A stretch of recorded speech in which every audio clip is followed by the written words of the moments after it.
Okay, so what I really wanted to focus on is that the death penalty is a deterrent to crimes and murders all over across the nation. So I started off with talking about how in Texas there has been a little more than 70% a decrease in crime rate within that county. And so I want to start off with a quote by John McAdams, who is the head of the Department of Political Science at Marquette University. And it says, "If we execute murderers and there is in fact no deterrent effect, we have killed a bunch of murderers. But if we fail to execute murderers, and doing so would in fact have deterred other murderers, we have allowed the killing of innocent victims. I would much rather risk the former. This, to me, is not a tough call."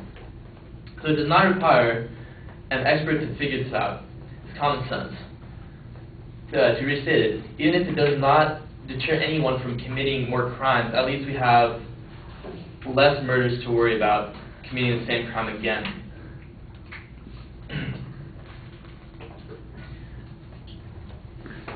And then also,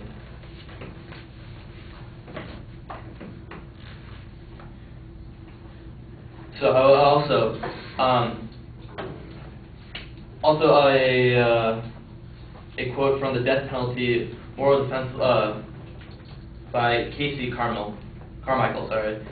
This is so simply because a loss of freedom does not and cannot compare to a loss of life.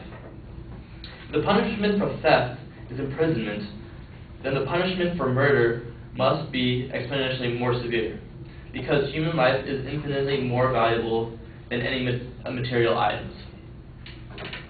So some of you guys might have heard the phrase lex talionis, the eye for an eye, tooth for a tooth. And so if we keep to that standards,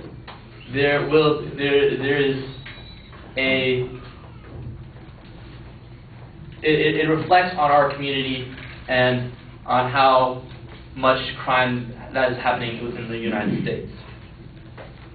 A study done by Wellesley Lowe stated that from 1995 to 2000, executions averaged 71 per year, a 21,000% increase over the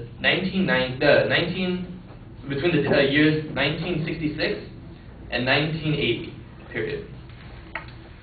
The murder rate dropped from a high of 10.2 people per 100,000 in 1980 to 5.7 in 1999, which is a 44% reduction. That's a good amount of people. They're seen on a study that was a national study.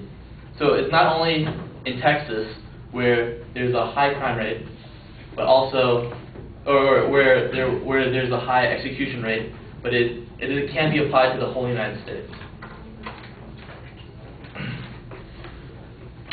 I want to finish off with a quote by Ernest van den Haag, who has a PhD at Fordham University, and also is an article from New York Times. It says, "Common sense, lately bolstered by statistics, tells us that the death penalty will deter murder. People fear nothing more than death. Therefore, nothing will deter a criminal more than the fear of a death. Life in prison is less feared. Murderers clearly prefer it to execution. Otherwise, they would not try to be sentenced to life in prison instead of death. Therefore, a life sentence must be less deterrent than a death sentence, and we must execute murderers as long as it's merely possible that their execution protects citizens from future murder."